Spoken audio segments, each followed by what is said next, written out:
Jadi kunci yang ketiga seseorang bisa paham teori nahwu shorof itu harus mengetahui posisi lafaz atau targetnya lafaz. Posisi lafaznya itu jadi apa, gitu.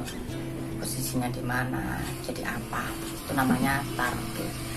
Nah, pada materi ini saya akan menjelaskan sekurangnya 2 bab yang nanti saya harap mewakili dari kunci yang ketiga ini, yakni target. Yang pertama adalah mubtada dan khobar. Mubtada dan khobar. Apa itu mubtada?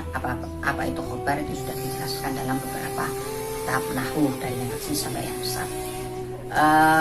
Sederhananya definisi dari mubtada itu adalah isim yang berada di awal kalimat. Isim yang berada di awal kalimat, posisinya di awal kalimat, yang sepi dari amil lafzi. Yang sepi dari amil lafzi. Isim yang dibaca rofa yang sepi dari amil lafzi. Sesuai dengan namanya, memang mubtada itu kan berasal dari kata bada'a. Bada'a itu mengawali, kemudian mubtada itu yang diawalkan. Jadi mubtada itu isim yang berada di awal kalimat. Nah, kemudian ketentuannya lagi adalah sepi dari amil lafzi. Amil lafzi itu adalah amil-amil tambahan yang bisa merubah amil-amil tambahan yang kasat mata, yang bisa terlihat mata. Kalau dalam pelajaran awamil itu ada 2 amil, jadi ada amil yang bisa dilihat mata, ada amil yang tidak bisa dilihat mata, atau yang disebut dengan amil maknawi. Jadi mubtada itu adalah mubtada itu adalah lafaz yang tidak didahului oleh amil-amil yang bisa terlihat mata. Apa contohnya? Seperti fi, huruf C itu bisa kelihatan. Kemudian inna itu amil nasib juga bisa kelihatan, dan lain sebagainya yang bisa ditulis itu. Nah, ketika lengkap unsur-unsur itu berada di awal kalimat, kemudian sepi dari amil lafzi, maka lafaz ini posisinya pasti menjadi mubtada. Seperti contoh zaitun qaimun. Zaitun qaimun. Zaid adalah orang yang berdiri. Zaid adalah orang yang berdiri. Zaitun utawi Zaid iku qaimun wong kang ngadeg. Itu kalau makna Jawanya. Nah, kata zaitun itu targetnya menjadi mubtada karena berada di awal kalimat dan tidak didahului oleh satupun dari amil lafzi. Tidak kemasukan fi, tidak kemasukan ba, tidak kemasukan inna, dan lain sebagainya dari amil-amil lafzi, kana, dan sebagainya. Maka zaitun itu dianggap pantas menduduki target atau posisinya mubtada. Nah, ketika kita sudah mengetahui target atau posisi lafaz, maka dengan sendirinya kemudian kita dikirim pada pembahasan i'rab. Kalau mubtada itu i'rabnya apa? Rofa. Kalau khobar itu rofa. Kemudian dilanjutkan khobar. Ketika kita membahas mubtada, pasti kita akan juga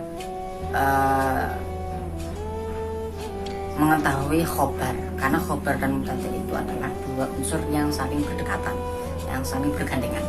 Khobar adalah isim yang dibaca rofa yang jatuh setelahnya mubtada dan lafadznya harus sesuai dengan mubtada. Khobar adalah lafadz yang dibaca rofa yang jatuh setelahnya mubtada, gitu aja. Yang jatuh setelahnya mubtada. Pada lafadz yang sudah saya contohkan, zaitun qaimun, itu khobarnya adalah lafadz qaimun. Qaimun itu sebagai khobar karena jatuh setelahnya mubtada. Nah, itu juga dibaca rofa. Nah, yang merofakkan qaimun itu adalah mubtada. Jadi qaimun adalah lafaz yang jatuh setelahnya mubtada, dan yang merofakkan khobar itu atau qaimun adalah mubtadanya lafaz itu. Kemudian bab yang terakhir, target yang terakhir yang akan saya jelaskan adalah fa'il dan maf'ul bih. istilah ini yang sering sering kita temui pada lafaz-lafaz atau bacaan. Fa'il dari maf'ul bih. Fa'il itu adalah isim yang dibaca rofa yang jatuh setelahnya fi'il mabni fa'il. Fa'il adalah isim yang dibaca rofa yang jatuh setelahnya fi'il mabni fa'il atau fi'il mabni maklum. Itu kalau definisi panjangnya. Sederhananya kalau dalam bahasa Indonesia kita biasa menyebut fa'il itu sebagai subjek atau pelaku. Kalau dalam bahasa Arab pelaku ini atau fa'il ini selalu dibaca rofa. Ciri dari fa'il itu selalu dibaca rofa. Contohnya seperti, kita langsung masuk ke contoh. Koma zaitun. Koma telah berdiri. Siapa zaitun? Zaid. Zaitun. Kata zaitun di sini menjadi fa'il. Fa'il adalah pelaku. Zaitun. Zaitun di sini sebagai fa'il. Jadi dibaca rofa, jatuh setelahnya fa'il mabni fa'il. Fi'il mabni fa'il. Fi'il mabni fa'il itu ya biasa. Fi'il murni itu belum dirubah sama sekali keadaannya. Karena nanti ada fi'il mabni fa'il, ada fi'il mabni maf'ul. Kalau fi'il mabni maf'ul itu keadaannya sudah dirubah. Misalkan seperti fa'ala, kemudian dirubah menjadi fi'il mabni maf'ul yang mengikuti wazan fu'ila. Jadi fu'ila, doroba menjadi doriba dan sebagainya. Kalau fi'il mabni fa'il atau fi'il mabni ma'ruf itu adalah fi'il yang murni. Kemudian maf'ul bih, misalkan maf'ul bih.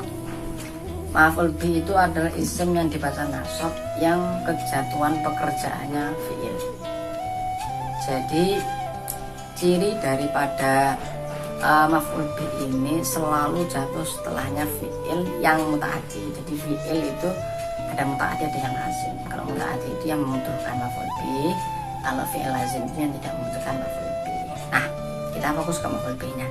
Maf'ul bih ini atau yang kita sebut sebagai objek, subjek predikat objek sasaran, itu selalu dibaca nasab kalau dalam ilmu nahwu.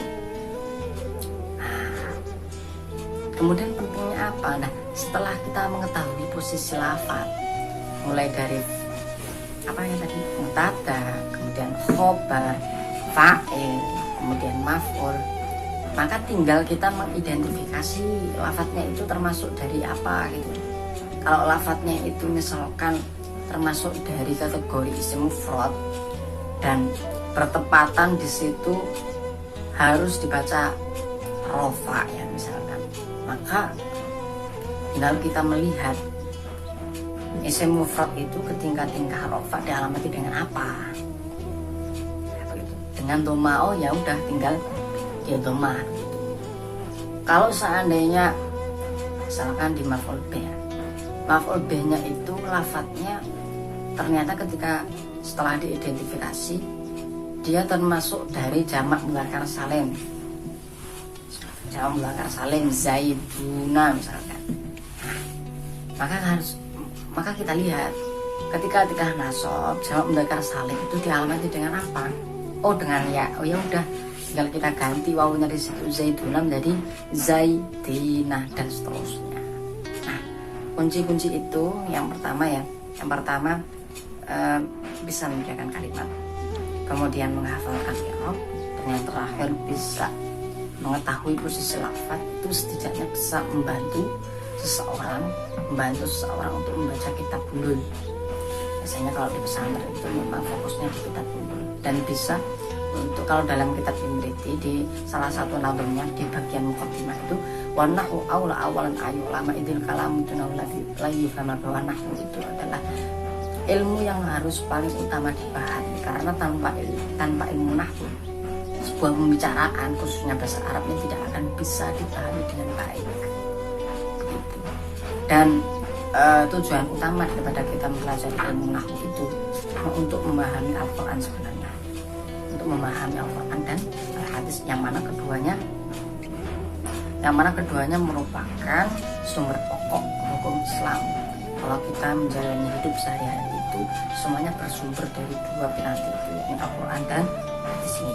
Ada lagunya kayak kamu ma'ani Al-Qur'ani sunnatik dan ikotul ma'ani, supaya kita bisa memahami makna-makna Al-Quran dan sunnah Nabi yang sulit maknanya, yang dalam maknanya. Ini saya mengutip dari beberapa referensi, ada Manzumah Indiki, ada Mukhtasar Judan, Ilmu Akil dan Jami'ul Durus. Semuanya insya Allah ada. Cukup sekian dari saya. Jika ada kurang lebih, mohon maaf. Wassalamualaikum warahmatullahi wabarakatuh.